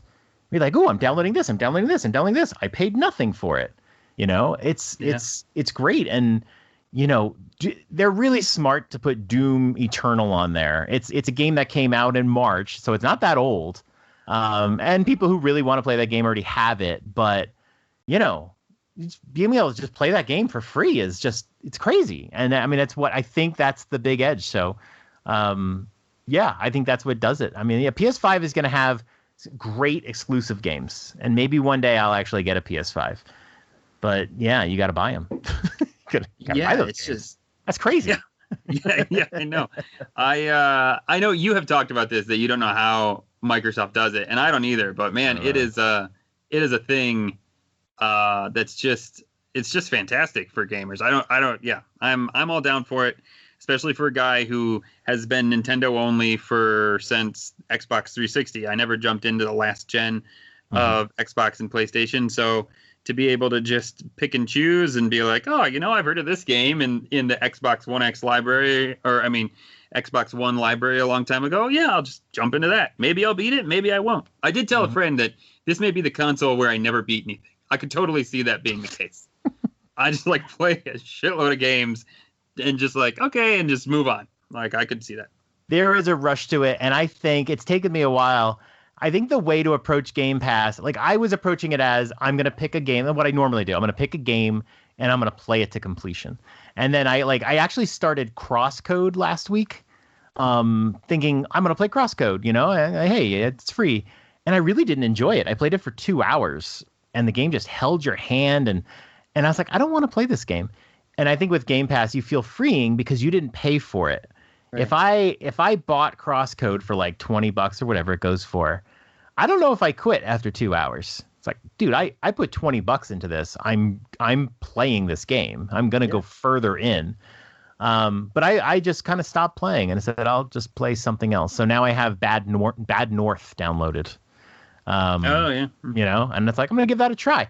It feels really nice to be able to just try something, to just play it, and not just from a demo point of view, because I don't like demos as much, because you kind of get into it and then you're like, okay, now I have to buy it, but I feel like I played it, and now you're making me commit to money, and now it's like, you know what? Did I get some enjoyment out of this? Maybe I'll just walk away with my $0 price tag.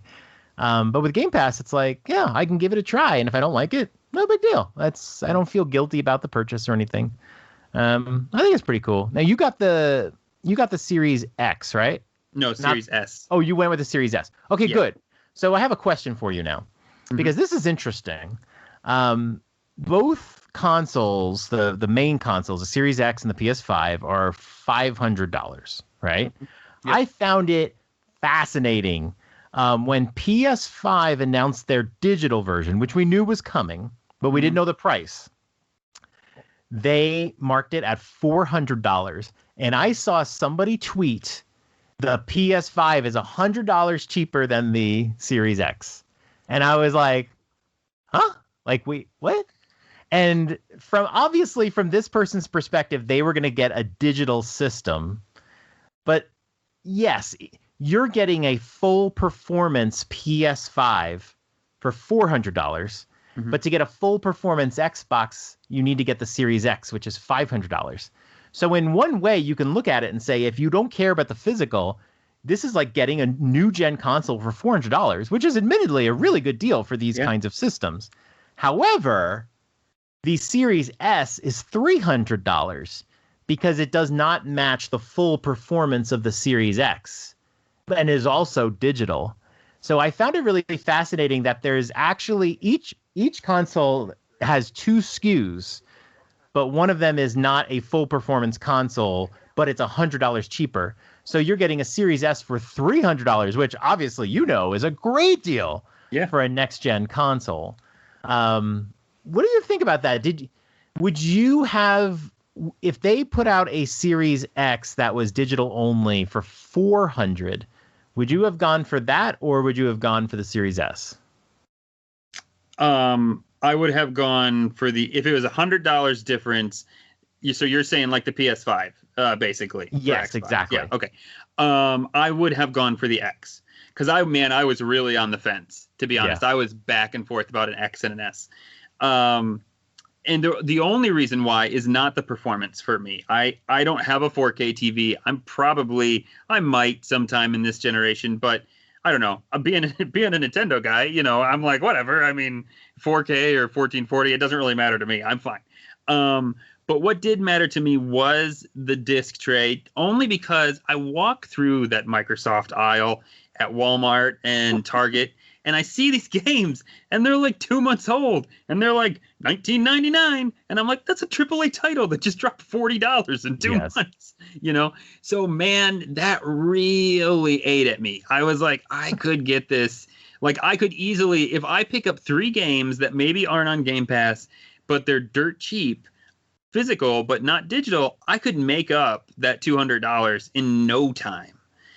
And so I really went back and forth on it, but I ended up getting the S instead, mostly because I had enough money to buy an X outright, but I didn't really want to spend. I mean, I'm married, so I have like so much fun money we get, every month. Well, you're cheating though, right? I mean, yeah. And and so it was like I didn't want to deplete all of that money for this, and I didn't want to be beholden to Citizen One, the holder of the payment plan for Xbox for 2 years. I just didn't want to do that. Right.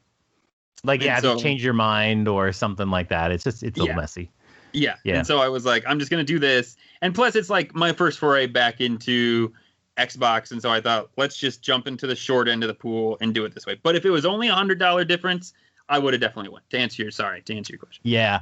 I really feel like almost like both consoles needed to have 3 SKUs, which is insane. And, that there's another problem with that.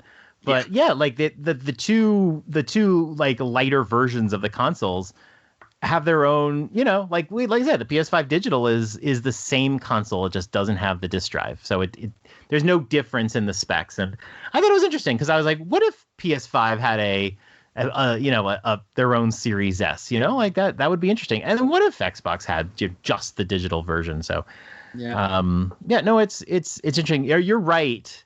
Like with Game Pass, it kind of pays for itself, especially if it's your main console. And I know you're a Switch guy. I'm a Switch guy. And the only reason why I went in on the Xbox One X was because of the Cyberpunk edition. And I knew I was just going to get Game Pass. And I said, I'm not going to buy any games. I'm not buying any games. That didn't end up being true. I bought 2 games, but that was the intention, is I'm not going to buy any games. I'm just going to have Game Pass. And I've played some games that I didn't have to buy. And so I know that the value of the console has gone down because, hey, I got to play, this game. I got to play that game, right? And I played Ori and I didn't have to buy it. And then I bought it on Switch anyway. But it does pay for itself, especially if you're playing games that you would have bought. Yeah. And the EA Play thing is cool. I'm not as familiar with it, but I'm like scrolling through the games. I think I heard they don't put their newest games on there. But I'm looking through and they have Madden 20. They've got some Plants and Zombies, Anthem, some of the older Madden and NHL games, Unravel 2. Yeah. There's a game you don't have to buy. Burnout Remastered, which I just bought on Switch. Sims 4. Titanfall 2, which I've heard is a really cool game. So there's a lot. Mirror's Edge Catalyst, Battlefront. That's one of the Xbox games I bought. There's some cool stuff. Titanfall is on there. Yeah. Dead Space, Crisis, Bejeweled. Hey. There you go. Just get it for that. Yeah, definitely some cool stuff there. Dante's Inferno, wow. Dragon Age, wow. They really do go back. That's pretty cool. Yeah. Yeah, that's the great part is you pay, and the EA Play is free with if you get the Xbox Ultimate. So that's so Game Pass is $10. Ultimate includes Xbox Live, which is how you can play online. There's been at least a few times, Nick, where we've been playing Minecraft Dungeons, me and my son, and we were gonna go connect with Drew, and it goes doop, and it's like, oh, you need Xbox Live, and it's like, oh, so embarrassing in front of my child that I won't pay $5 extra a month for Xbox Live. But I have a thing. It's like I have this. It's just like you when you bought the Series S, right? It's like, no, I'm paying $10 a month. That's what I'm doing. I'm a Switch guy. That's right. And I'm not getting the Live. But yeah, but then you get EA Play, and it's like, oh my God, Game Pass was already a crazy deal. I don't know how Microsoft is now going to pay EA to let them use EA Play. Like, it's just insane. I mean, Microsoft must be just losing money on Game Pass just to get people to spend money on Xbox stuff. It's really what I think it comes down to. They've already said they're losing money on Xbox stuff. That's what doesn't. Like they've already said the consoles are being sold below what they paid or what it cost to make them. Right. So, yes. They're losing money on everything. Yeah. So it's like, well, what's the business model here? So they got to be making money. Their main goal has to be Game Pass. I do wonder sometimes if they went to EA and said, how many billions would it take for us to own you? And EA said, get the hell out of here. And they ended up with EA Play somewhere, And then they went to Bethesda and they figured out how to make it all happen there. So I don't even know. It's like Microsoft is like a $700 billion company or something like that, right? So when they buy Bethesda or the company that owns Bethesda, it's like 1% of their worth, I mean, so I mean, they can do this. They can do Game Pass because money is not an object to them. And look, I mean, I would never have bought. I've spent years mocking Xbox One, but Game Pass is just so cool. And I don't know how they make money on it or whatever. I don't know how it works. But apparently the game companies that provide the games, they like it. I mean, it gets people to get their game, and that leads to sales for that game because when it comes off Game Pass, they'll buy it, or maybe they'll buy it on another system. But whatever it is, it works out. And PlayStation has PS Now. And even in their last, right before they did their pre-orders, they announced that a bunch of PS4 games would be free on PS5 if you had PS Plus, which was kind of funny. And some good games, but they're older games. Yeah, that's shitty marketing, right? Like, buy our new really expensive console so you can play these old games. Like, yeah. I don't understand it. Oh, and by the way, you could just buy the old console and play the new exclusives that are about to come out. So I'm a little baffled at how that's working for them. But I mean, it is working. Obviously, the pre-orders were gone in seconds. I mean, Sony just has really good exclusive games, and everyone who played the PS4 is going to want to eventually get a PS5, ideally. But you're right. Like, I was actually very excited when they announced Miles Morales. I actually went and bought Spider-Man for the PS4.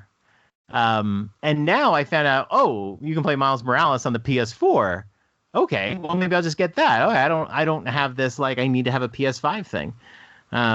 So I get why they're doing that, because there's the dozens and dozens of millions of people that have a PS4.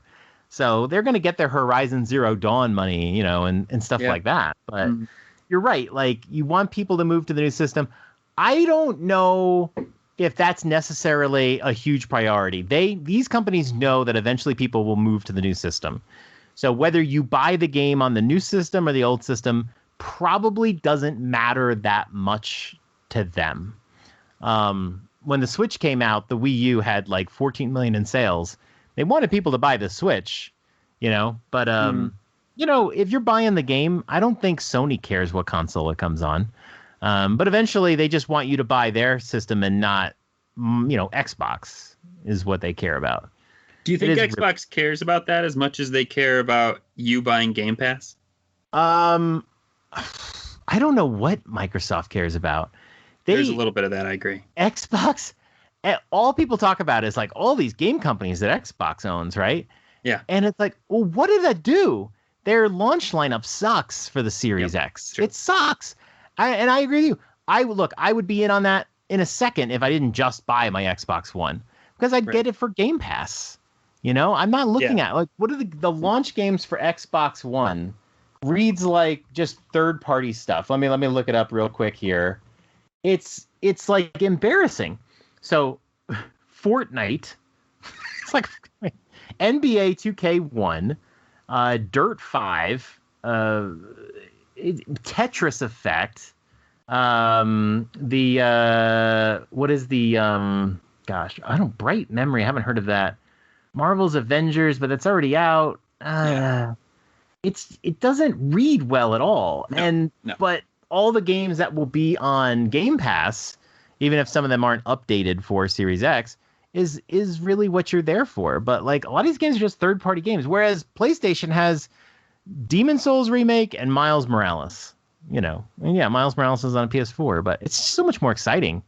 But then it's $70 now. Yeah.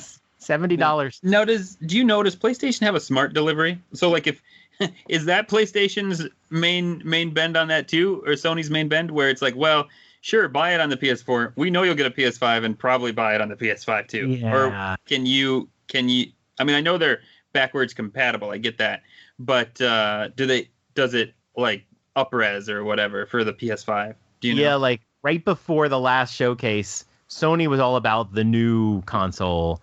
And then it became like, hey, look at all these games that you can buy on both consoles. Yeah, A lot of these games, more than I have ever seen, are doing sort of smart delivery. Like Xbox calls it smart delivery, right? And Sony, I don't know if they have a name for it. It's just a free upgrade or whatever. Mm-hmm. And they were trying to do this with certain editions of the game, where it's like if you buy this edition of the game, you'll get the free upgrade. But if you don't buy that edition, then we can't do the free upgrade or whatever. And it's gotten like some companies into trouble with that stuff. Yeah. I think I found it weird. Like, if I bought a PS3 game and I got a PS4, it's like, okay, I don't expect to be handed the PS4 version, but that's just become a thing. So I don't know. It seems cool. The only problem I have is like when I think about getting a new console, I think about what's the new disc look like, the game, the game case, the controller. I want a fresh new experience. I don't want a PS4. I want a PS5, and it's certainly handy when like the PS5 plays PS4 games. That's cool because it saves you room. You can sell your PS4. You could put it in a box if you wanted to.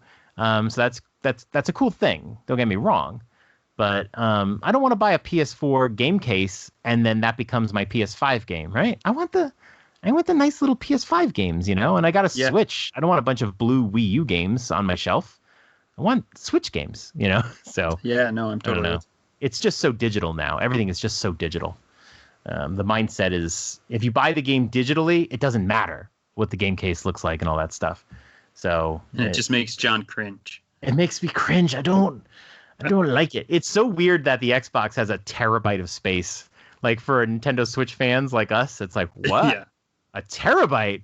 I installed Zelda and I ran out of space, Yeah. Well, not mine. Mine has half a terabyte.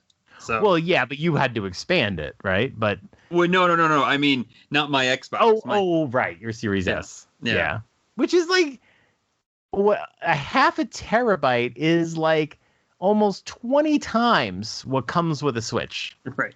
And that's like the light version, So it's like, it's insanity. Absolutely unreal. So you're excited? What's your day one plan for, I mean, are you, you planning a day off? You're going to like, I'll take a day. Pass? Well, I thought about this. I was going to take the day off, but maybe I just get it and then start downloading shit and take the next day off so that it'll.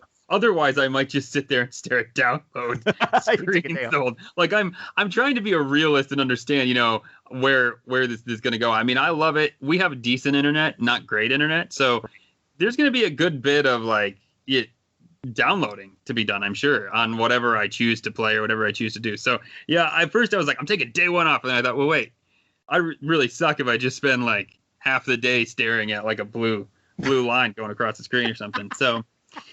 So no, I am, and I will admit, like initially, like when I was on with you and Brian and we were doing the Xbox presentation thing, the bonus episode, I was like, yeah, I'm gonna get one. I wasn't overly excited about it, and maybe that was my tempered expectation of like I probably won't get one. Mm-hmm. But then when I did like get one, I was like, shit, I'm actually starting to get excited now. Like I want to play some games, like let's roll into November and try this thing out. So yeah, no, I am. I'm getting there for sure. Isn't it funny that instantly puts you on Team Xbox? Now you're out there and all like talking shit to Sony fans and stuff like that. I posted on Twitter, my dream is a PS5 with Game Pass. Like if there was PS5 with Game Pass, that would be the ultimate machine. Because Game Pass is really the biggest thing that has gotten people to decide on Series X. So, well, actually, PS5. John, it's funny you say that because I don't know. So Microsoft's on record as saying games need to be inclusive, not exclusive, right? Mm-hmm. Multiple devices. So that's not what we want to do. But everybody always think that everybody looks at that and interprets it the old way of like, well, that means that they're going to put all their games on all the other systems, no matter what the studio they own. They could easily go to Sony and be like, you want Game Pass? Because they'd make a shit ton more money that way.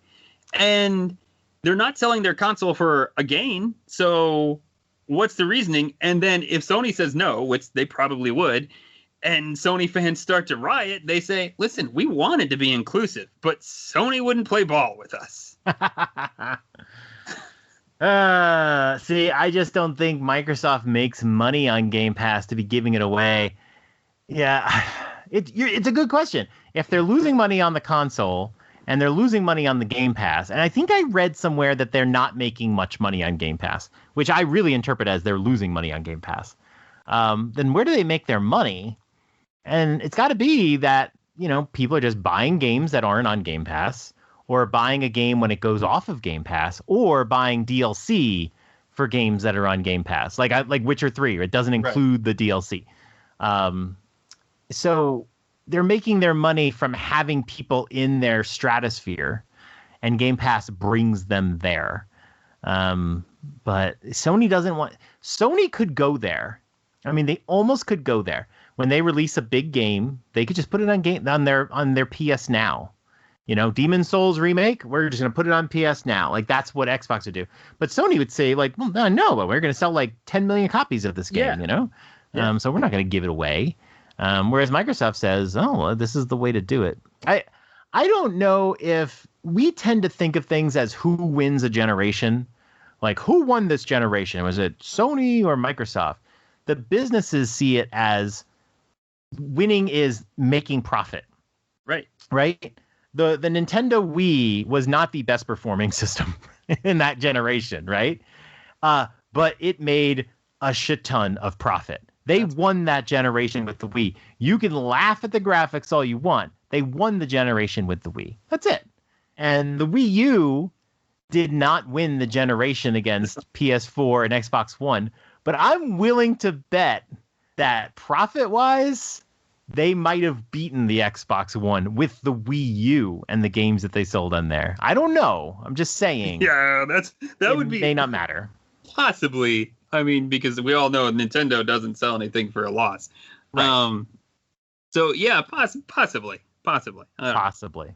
That's all that matters, and that's why those games are coming out on PS4 and PS5, because you got 100 million people that is your market. They're not going to ignore that because people who got a PS5 want to feel like they dumped a bunch of money in and that they have this game exclusively. You know what I mean? It just they don't care. They're going to sell the PS5 just fine. If anything, having people buy Miles Morales on PS4 while everybody else can buy a PS5 because there's going to be a glut. It's going to sell out. There's going to be more people that want a PS5 than there are PS5s. So hell, let them buy it on PS4. You know, what's the difference? Yeah, that's true. Yeah. So what else? Anything else we got to talk about? What about that expansion? The big, the 1 terabyte expansion. Okay. Yeah. So are you going to get it? I don't know, but this made me say, oh, fudge. You don't need that. Oh, good. I'm on Dad's After Dark. Oh, fuck. That's what it really made me say. This isn't Dad Crossing. You can talk. I'm so used to Dad Crossing.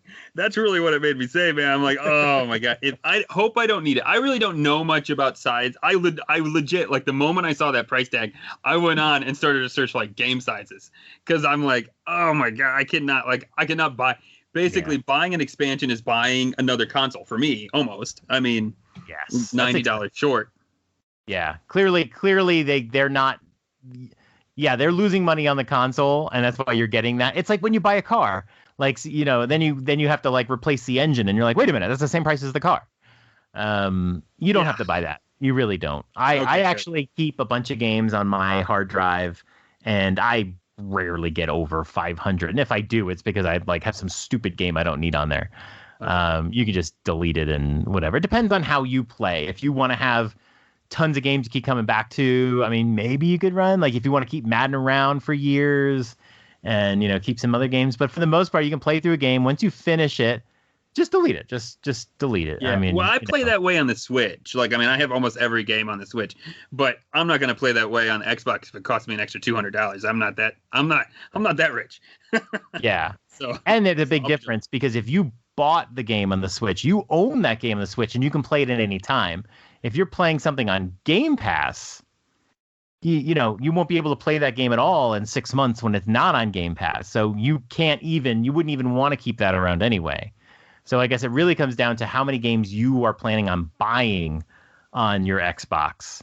That's true, yeah. If you don't, then you probably won't run into this problem. But if you do, it's going to cost you $219. And that came out after the pre-orders, did it not? That came out after the pre-orders, yeah. Yeah, that was an interesting tactic to be like, the pre-orders are out, they're all gone, and Xbox like, oh, by the way, did we tell you about this? And to be fair, Sony did that with Miles Morales. Oh, by the way, it's coming out on PS4. And, yeah, that's true. You know, it's like, you know, they're gonna do it. Did they announce like what a 0.5 terabyte expansion would be just to get you to parity with the Series X? Like, because, you know, you don't have, if you get a 1 terabyte expansion, now you have 1.5 terabytes. You don't even maybe need that. So hopefully you don't. You know, so a 0.5 terabyte, if a 0.5 terabyte expansion is only $100, that's palatable. Yeah, sure. You're already $200 in the bank, you know, because you paid $200 less than the Series X. So, you know, it'd be fine. It'd be good. And I have heard that the game sizes should be less. It is up to the developers, what I read, but the game sizes should be less for the S. They should be delivered as a smaller size than for the X due to the not needing 4K. So yeah, they're gonna do their little app thinning. Yeah. I think you'll be okay. You'll be good. All right, Nick. What do you say we wind this down, because we don't want to go over 2 hours, right? Well, no, definitely not. People like me complain. That's right. Let's wrap this up. But it's been great having you on the show. You're becoming a series regular now, so keep using. And it's awesome that you guys are continuing Dad Crossing. I got a little worried there, when Dan was saying why he was leaving the show, but I totally get it. And I was like, wait, Nick and Sean are still staying, right? So yeah. I went to Sean. I said, listen, Sean, you want to keep this craziness going without Dan? And he said, yeah, I do. And so yeah, we're gonna keep going. Man, I love being on Dad's After Dark. You guys are awesome. You do amazing work. Love listening to you every other week when you come out. So yeah, cool. Thanks for having me. Now you can listen to yourself this week. That's right. Yeah. We want to thank the Nintendo Dads for letting us be a part of the Nintendo Dads family of podcasts. You can subscribe to our show if you aren't already. Subscribe to the Dads After Dark show. We're on all the podcast systems. You can find us. You know where to go. We have the Dads After Dark channel on the Nintendo Dads Patreon. If you just spend $1 a month, we are the only channel in the entire Discord where you can post boobies. That's true. We take that really importantly. And today we have a video of Triss Marigold, Drew's love life. Drew basically played through Witcher 3 until he got to bang Triss Marigold and then stopped playing the game. And I will quote, when I told him you didn't beat the game, Drew said to me, "Did I, John? Did I?" So you can see some Witcher 2 footage of Triss Marigold. Gotta say, that game didn't look graphically as good as The Witcher 3, but Triss looks great. So Triss is still just as good, huh? Exactly. And then you can follow us on Twitter and Dads After Dark. That's where you'll get our new 30-second review tomorrow. And we try to keep that active. So fun time. What do we have coming up over the next couple of weeks? Nick, why don't you tell us what we have coming up over the next couple of weeks? Oh, man, we have the Animal Crossing Fall Update coming up on Wednesday. And then the 1st of October, I'm actually really excited about this because maybe I'll have a chance to actually be competitive. Super Mario Brothers 35. Where you can play against 35 other people in classic Mario levels. That's about all I really know because I haven't seen much more, but I'm excited to try it out and see what it's all about. Can you believe that Super Mario 35 is going to come out before Game & Watch pre-orders start? I can. I don't know. I'm still dying for this Game & Watch pre-order, and I don't know when it's going to start. Ah! Yeah, it is sad that they haven't at least told you when it's going to be. So, yeah. Oh, my God. We actually have a group chat on the Discord trying to track down the pre-order stuff, and it's like, oh, my God, this can happen anytime. So, yeah, one day at 12 o'clock at night or 2 in the morning our time, they're just going to be like, pre-order start. You're going to be like, yo, son of. Yes, absolutely. That's exactly what's going to happen. All right. Thanks, everyone, for listening. Good night.